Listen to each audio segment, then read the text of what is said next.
देव स्वधर्मेंद्र अपने जीवन काल में ना जाने कितने जन्म कल्याण का नियोग करता है, पर जिस प्रकार भगवान का जन्म कल्याण दिखाया जाता है अभी वर्तमान में, सच्चे उसमें जन्मे बालक को स्वधर्म इंद्र नहीं देता है, इंद्राणी सची को वो उसको बार बार छीनता है, गिरगिराता है। तो वास्तव में ऐसा होता है कि यहाँ ऐसा दिखाया जाता है? जो नियोग होता है,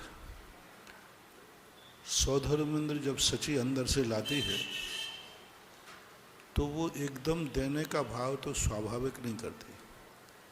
पूज्यवर जिनसेन स्वामी महाराज ने इस बात का संकेत किया कि जब इंद्राणी ने बालक को उठाया तो वो इतनी भाव विभोर हो गई, इतनी भाव विभोर हो गई कि स्वधर्मेंद्र उस समय कहते हैं कि हे देवी, इतना टाइम लगाओगे तो माता की निद्रा भंग हो जाएगी। अभी आपको इनको तो अपन को मेरू पर्वत पर ले जाकर अभिषेक करना है, कितना टाइम लगेगा। तब इंद्राणी ये कहती मैं क्या करूं, भगवान की मुद्रा ही ऐसी है कि मैं देखने से पूर्णतः तृप्त नहीं हो पा रहे हूँ। बस इतना सा उसका संकेत आया है। और स्वाभाविक है, कोई अच्छी चीज़ तुम्हारे हाथ में आवे तो तुम कैसे। देखो, एक वैष्णव दर्शन में एक बात आई कि रामचंद्र जी जब भी भोजन करते थे लक्ष्मण को साथ में बैठाते थे और दोनों भाई साथ में ही भोजन करते थे। लेकिन एक घटना ऐसी घटी जहाँ रामचंद्र जी लक्ष्मण को भूल गए। जब सबरी के कुटिया में पहुँचे तो सबरी के जूठे बेरों में इतनी भक्ति थी कि रामचंद्र जी उन बेरों को खाने में इतने मस्त हो गए, ये भूल गए कि बाजू में लक्ष्मण बैठा है। बाजू में लक्ष्मण बैठा है, इसको तो कह दूं। और लक्ष्मण सोचते हैं आज भैया को क्या हो गया, आज तक कभी मेरे बिना भोजन किए ही नहीं, और आज तो ये ना तो मेरी तरफ देख रहे हैं और ना मेरे से पूछ रहे हैं कि लक्ष्मण तुम भी 2-4 बेर खाओ। तो वहाँ प्रसंग ये दिखाया गया कि उन बेरों में इतना आनंद था कि लक्ष्मण अपने भाई से भी कहना भूल गए, भाव विभोर हो गए। इसी प्रकार इंद्राणी उस बालक को लेकर के इतनी भाव विभोर हो जाती है कि वो ये भूल जाती है कि यह बालक को हमें मेरू पर्वत पर भी ले जाना है। तो ये स्थितियाँ तो वहाँ घटे तो स्वाभाविक है।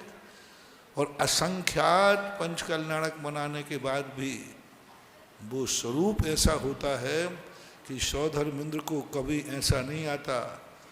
आप लोगों जैसा नहीं है कि एक बार इंद्र पंचकल्याणक में इंद्र बन गए। महाराज जी अगली बार तो बन गए थे, कितने बार बने।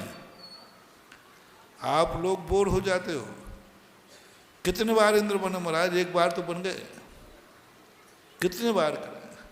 लेकिन स्वधर्मेंद्र सची असंख्यात बार इन पंचकणक मनाने के बाद भी उनको ऐसा लगता है कि मैंने आज तक ऐसा पंचकणक मनाया ही नहीं है, ऐसा लगता है। स्वधर्मेंद्र ने अभिषेक करता है और इतने भाव विभोर होकर करता है, तांडव नृत्य करता है और इतने भाव विभोर के कि जैसे मैंने कभी मनाया ही नहीं हो।